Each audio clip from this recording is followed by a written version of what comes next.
Vous êtes déjà entré dans une pièce, et avant même de vous asseoir, vous avez su que vous n'étiez pas le bienvenu? C'est ça, Noël. Notre table familiale, longue, bruyante, pleine de chaleur pour tout le monde, sauf pour moi. Toutes les chaises étaient prises. Mon frère, mon cousin, même Léo, celui qui m'a volé, avait une assiette. Moi? J'ai eu un regard, un sourire moqueur. Tu peux manger dans la voiture. C'est ce que Brandon a dit. Comme si c'était drôle, comme si c'était normal. Je suis resté là, un cadeau à la main, le cœur battant fort dans ma poitrine, prêt à hurler, mais je n'ai rien dit. Pas tout de suite. Maman fixait les pommes de terre en purée. Papa scrollait sur son téléphone, comme s'il n'avait pas entendu que son fils aîné venait de se faire dire de manger dans une voiture. Bordel. Et personne ne m'a regardé. Et le pire, c'est que j'avais essayé. J'avais choisi quelque chose de réfléchi pour chacun. Emballer chaque cadeau moi-même. Passer des heures, pas de l'argent, des heures à vouloir bien faire, cette année. Je pensais qu'il me verrait peut-être.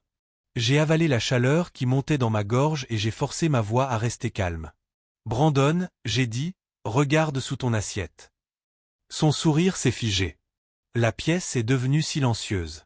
Je l'ai regardé décrocher l'enveloppe que j'avais scotchée la veille au soir. Blanche, propre, nette. Il l'a ouverte et ce qu'il a lu l'a frappé de plein fouet. Les yeux grands ouverts, la mâchoire serrée, le visage pâle. Je n'ai pas attendu. Joyeux Noël, ai-je dit. Puis je suis parti. La porte s'est refermée derrière moi, comme un mot de trop. Ils ont tous appelé. Maman, papa, même Brandon. Mon téléphone s'est allumé comme le sapin de Noël près duquel je n'étais pas autorisé à m'approcher.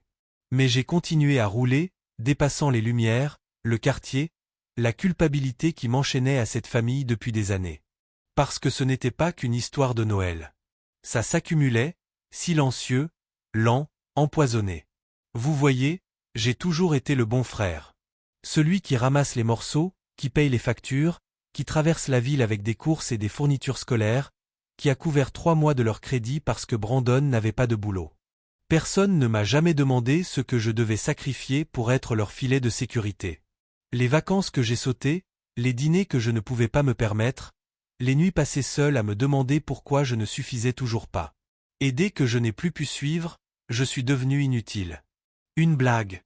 Le frère qui mange dans la voiture. Les appels n'ont pas cessé. Alors, finalement, j'ai répondu. Maintenant, vous appelez, ai-je dit. La voix de maman s'est brisée. Brandon ne le pensait pas. Il était énervé. Énervé. J'ai ri, sec et amer. Il m'a dit que je pouvais manger dans la voiture. Non, ça n'a jamais été une blague, a-t-elle répondu. J'ai fait demi-tour, pas pour rentrer chez moi, mais pour en finir. J'ai frappé à leur porte, et quand elle s'est ouverte, ils étaient tous là, prêts pour une nouvelle leçon. Brandon a ricané. Non, ai-je répondu, je suis revenu chercher des réponses. J'ai regardé mes parents droit dans les yeux. Comment suis-je devenu le raté? La chute de la blague? Après tout ça, papa m'a dit de ne pas dramatiser. Brandon a dit, je ne t'ai pas demandé d'aider. Juste ça. Ils n'ont jamais demandé. Ils ont attendu. Et quand je n'ai plus eu de sang à donner, ils m'ont jeté dehors. Alors, je leur ai montré les preuves. Pas au figuré. Vrai. J'ai traîné les sacs de ma voiture, ceux qu'ils n'avaient jamais pris la peine de vérifier. Plein de cadeaux pour ses enfants, des jouets, des livres, un rappel que j'étais encore là. Ava, la femme de Brandon, est apparue dans l'encadrement de la porte, pâle et silencieuse. Je l'ai regardée droit dans les yeux. Tu n'as même pas regardé. Tu as juste décidé que je ne valais pas une place. C'est là que je l'ai dit.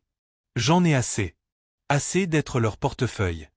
Assez d'être leur excuse. Assez de faire semblant que c'est une famille. Et je suis parti.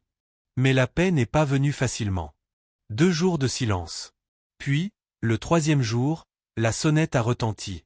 Brandon, les cheveux en bataille, les yeux rouges, la rage et le désespoir déferlant alors qu'il se frayait un chemin dans ma maison. Tu ne peux pas juste nous couper, a-t-il dit. Tu as toujours aidé. Tu ne peux pas arrêter comme ça. Oh, mais je peux, ai-je répondu.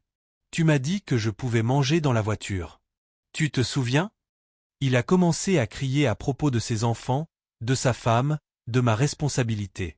Alors je lui ai montré des captures d'écran, des relevés bancaires, des comptes secrets, du jeu, des chambres d'hôtel, des restaurants chers, des milliers d'euros, mon argent gaspillé.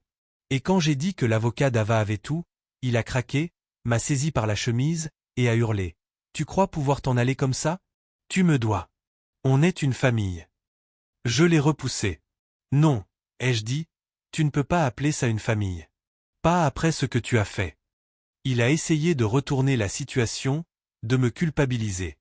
Alors je lui ai tendu un dossier. Chaque euro que j'ai jamais donné. 37 200 €.